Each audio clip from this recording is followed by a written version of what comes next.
Nous avons tenu un conseil des ministres ordinaire aujourd'hui sous la présidence de son Excellence Roch-Marc Christian Kaboré avec un certain nombre de dossiers inscrits à son ordre du jour. Je voudrais m'arrêter sur quelques-uns qui sont des dossiers essentiellement techniques.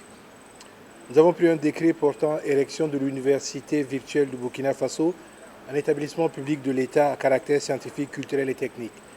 Vous vous souvenez que l'université virtuelle est une vision pour justement permettre un plus grand accès des étudiants à la formation avec des centres d'intérêt qui sont les sciences fondamentales, les sciences du numérique, l'ingénierie et la robotique et les disciplines transversales. En plus de l'université, du principe de l'université virtuelle, vous avez 16 espaces numériques qui seront construits donc, en plus du siège à travers donc, les chefs-lieux de région. Actuellement en construction, nous avons le siège, l'espace de Bobo, l'espace de Koudougou et l'espace numérique ouvert de Ouagadougou. Nous avons également pris un décret portant érection de l'école normale supérieure de l'université de Koudougou, un établissement public à caractère scientifique, culturel et technique.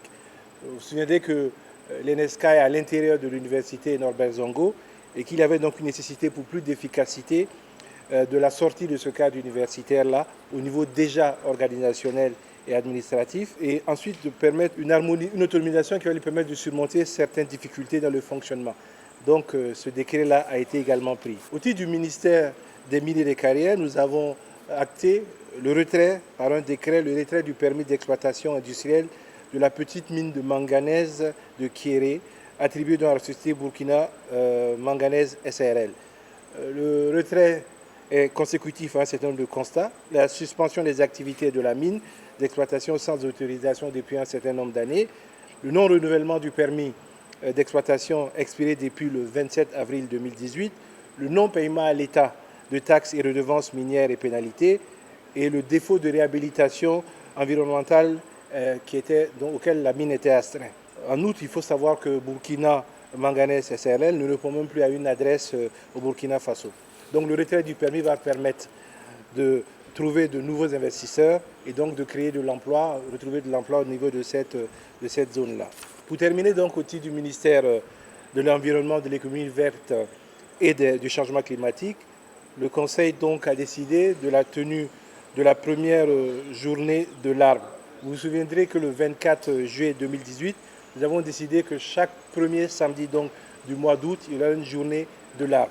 Et cette journée de l'arbre-là, donc, a pour ambition de permettre d'avoir des sites choisis et protégés, de promouvoir les espèces locales et également d'accompagner techniquement les différents acteurs, notamment au niveau de la décentralisation, afin justement que dans chacune de nos régions, dans chacune des communes, nous ayons des forêts qui soient le témoignage donc, de cette diversité au niveau environnemental.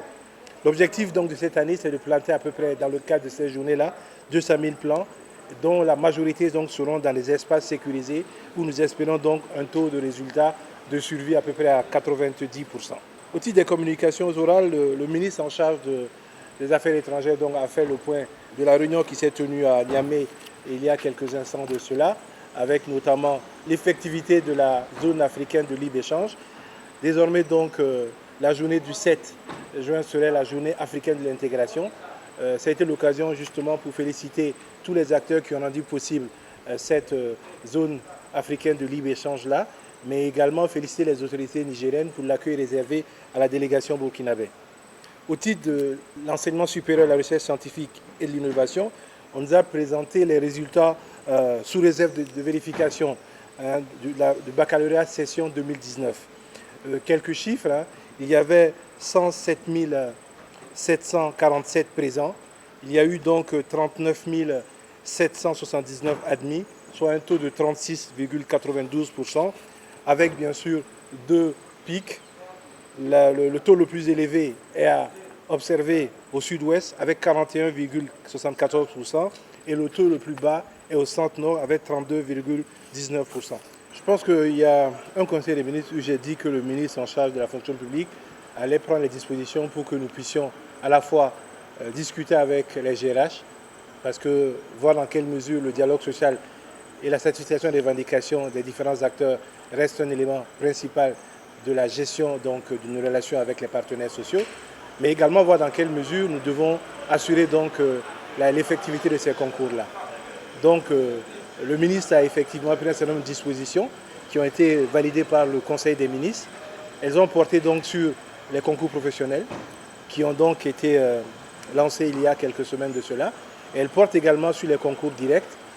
Donc, si vous allez sur le site du ministère, je pense que c'est www, si je ne me trompe pas, concours.gov.bf, vous avez l'entièreté des concours qui sont proposés avec des dates et des échéanciers.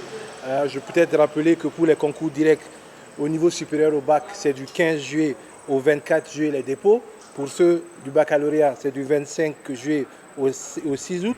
Et ceux du BEPC, c'est du 9 août au 28 août 2019.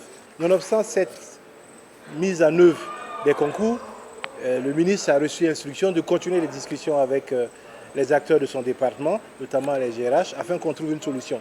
Mais on ne peut pas non plus, sur ce principe-là, empêcher donc l'activité de recrutement qui est attendue notamment par un certain nombre d'acteurs, tant au niveau des concours professionnels que des concours directs, s'arrêter.